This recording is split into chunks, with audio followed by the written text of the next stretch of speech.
అనవద్దు వాడు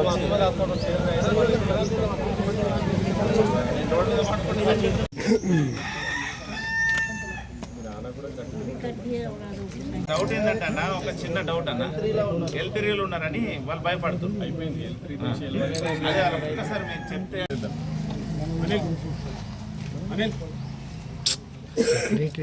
సరే ఇంకా తీద్దాం.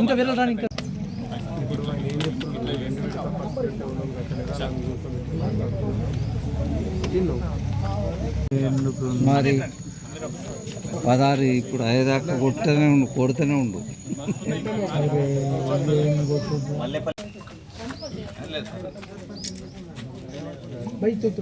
और कोई होना क्या?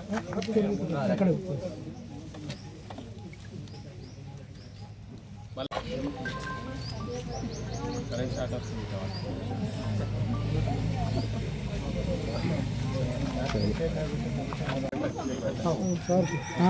తీసుకో మంచిలేడు అదే ఫోటో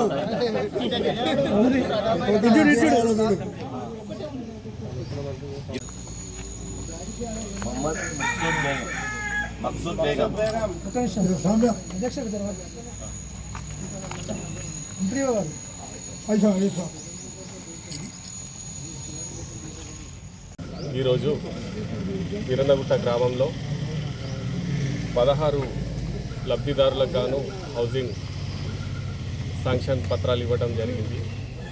ఈరోజు వరకు 3 దఫాలలో ఫస్ట్, సెకండ్, థర్డ్, ఇది థర్డ్ ఫేజ్. ఇది ఫస్ట్ ఫేజ్లో 27, రెండో ఫేజ్లో 23, ఇప్పుడు 16. అంటే దాదాపు ఈ చిన్న గ్రామంలో 66 ఇండ్లు ఇవ్వటం జరిగింది. 66 ఇండ్లు అంటే దాదాపు 3,30,00,000. ఈ కాంగ్రెస్ ప్రభుత్వం వచ్చినాక పేదవాళ్ళ ఇండ్ల విషయమై ప్రత్యేక శ్రద్ధ వహిస్తూ ఎక్కడైతే పేదవాళ్ళు ఇండ్లు లేని వాళ్ళు ఉన్నారో వాళ్ళకు అతి త్వరలో మంచి ఇంటి వాళ్ళని చేయాలన్న ఏకైక ఉద్దేశంతో గౌరవ ముఖ్యమంత్రి రేవంత్ రెడ్డి గారి ఆధ్వర్యంలో జరుగుతున్న తెలంగాణ రాష్ట్ర ప్రభుత్వం, బోధన్ శాసనసభ్యులు, ప్రభుత్వ సలహాదారులు సుదర్శన్ రెడ్డి గారి ఆశీస్సులతో ఈరోజు మీరు చూడండి, గత 10 సంవత్సరాల పాలకులు వీరన్నగుట్ట గ్రామంలో ఇండ్ల శాంక్షన్ డబల్ బెడ్రూమ్ పేరు మీద ఇచ్చినప్పుడు ఈరోజు కూడా చాలామంది వీరన్నగుట్ట పేదవాళ్ళు మాకు బిల్స్ రాలేదని తిరుగుతూ ఉన్నారు. ఒక్కొల్లన కంప్లీట్ బిల్ వచ్చింది మాకు గతంలో అని చెప్పేటట్టు ఈ గ్రామంలో ఎక్కడ కూడా కనిపిస్తలేదు.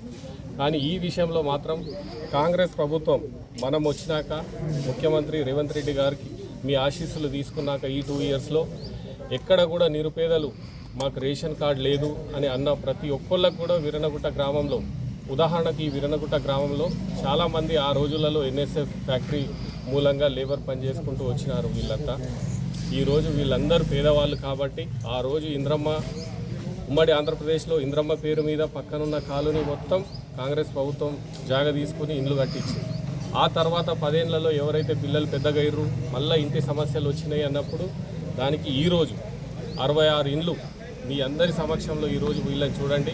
వీళ్ళందరినీ 66 మందే కాకుండా ఇంకా ఎంతమంది మిస్ అయ్యారు, ఇంకా ఇవ్వాల్సిన ఎన్ని ఉన్నాయి అనేది చూడమని చెప్పి ఎమ్మెల్యే గారు నిన్ను ఆదేశించారు. కాబట్టి ఎక్కడ కూడా పేదవాళ్ళు సొంత ఇల్లు లేకుండా ఉండకూడదన్న ఉద్దేశంతో ఈ కార్యక్రమాలు చేపట్టడం జరుగుతుంది. వీటన్నిటికీ గ్రామస్తులు, కొత్తగా ఎన్నికైన సర్పంచ్లు వీళ్ళందరూ సహకరిస్తే ఈ గ్రామంలో 20 మంది నాట్ స్టార్టెడ్ హౌజెస్ ఉన్నాయని చూపిస్తున్నారు. 66 మందికి మనం ఇప్పుడు ప్రొసీడింగ్స్ ఇచ్చినప్పుడు అందులో 20 మంది స్టార్ట్ చేయకుంటే దాదాపు 30%. దీనివల్ల వేరే వాళ్ళ మీద ఎఫెక్ట్ పడుతుంది. కట్టుకుంటా అనే వాళ్లకు మనం ఇవ్వలేకపోతాం. కాబట్టి ఈ గ్రామ సర్పంచ్ మరి ఇంద్రమ్మ కమిటీ ఇద్దరు కలిసి ఒక్కసారి వీళ్ళకి 20 మందికి పిలుచుకొని ఎంపీడీఓ గారు రేపు మీటింగ్ పెడతారు. వాళ్ళకు ఒకవేళ టైం ఉంటే 3 నెలల 6 నెలల వాళ్ళకు రాపించుకొని మనం టైం ఉంటే నెక్స్ట్ ఫేజ్లో వాళ్ళ పేర్లు తీసుకుందాం.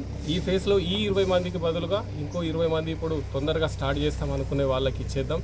మళ్ళీ వాళ్ళకి 6 నెలలకో 3 నెలలకో వాళ్ళ పరిస్థితి మంచిగా ఉండి కట్టుకుంటాం అన్నప్పుడు మళ్ళీ వాళ్ళకి ఇద్దాం. క్యాన్సిల్ అంటే క్యాన్సిల్ కాదు, కొన్ని రోజుల తర్వాత వాళ్ళకి మళ్ళీ వచ్చేటట్టు చేద్దాం. కాబట్టి ఈ విషయాలలో గ్రామస్తులందరూ సహకరించి హౌసింగ్లో మనం స్పీడ్ ఉండేటట్టు, వచ్చిన శాంక్షన్ ఎక్కడ కూడా వేస్ట్ పోకుండా, ల్యాబ్స్ కాకుండా ఉండటానికి మన దగ్గర ఉన్న ఏదైతే అవకాశాలు ఉన్నాయో వాటిని వినియోగించుకుందామని చెప్పి గ్రామస్తులందరికీ కోరుతూ ఇక్కడికి హాజరైన అందరికీ పేరు పేరున ధన్యవాదాలు తెలుస్తూ అందరు ఇల్లు కట్టుకొని రేషన్ కార్డు సమస్య ఉన్నా, పెన్షన్ సమస్య ఉన్నా, ఇంకేమైనా సమస్య ఉన్నా కానీ మీరందరూ ఇక్కడ ఎవ్వరు కూడా గ్రూపులు ఉండవు. ఎలక్షన్స్ అయిపోయినాయి. గ్రూపులకు కాకుండా గ్రామాభివృద్ధి కొరకు మీరందరూ పాటుపడాలి. నా పార్టీ నీ పార్టీ అని కాదు, పార్టీలు ఖచ్చితంగా ఉన్నాయి, పార్టీలు ఉంటాయి. కానీ గ్రామంలో మాత్రం అందరూ అన్నదమ్ములకు ఉండాలని మీ ద్వారా కోరుతూ ఈ అవకాశం ఇచ్చిన మీ అందరికీ మరొకసారి